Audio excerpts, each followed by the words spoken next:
আমিনা মামুন ফাউন্ডেশনের প্রতিষ্ঠাতার নিউজিল্যান্ড সফর। আমিনা মামুন ফাউন্ডেশনের প্রতিষ্ঠাতা পরিচালক খন্দকার আশরাফুল আলম মামুন সপরিবারে নিউজিল্যান্ড সফরে গেছেন। পবিত্র ঈদুল আজহার 2 দিন পর তিনি স্ত্রীকে সঙ্গে নিয়ে নিউজিল্যান্ডের উদ্দেশ্যে দেশ ত্যাগ করেন। জানা গেছে, প্রায় 2 মাস আগে তার ছোট ছেলে খন্দকার হামজা নিউজিল্যান্ডে যান এবং বর্তমানে সেখানে অবস্থান করছেন।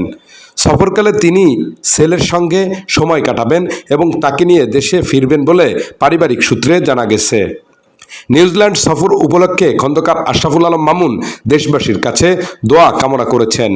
তার অনুপস্থিতিতে আমিনা মামুন ফাউন্ডেশনের কার্যক্রম সীমিত পরিসরে পরিচালিত হচ্ছে।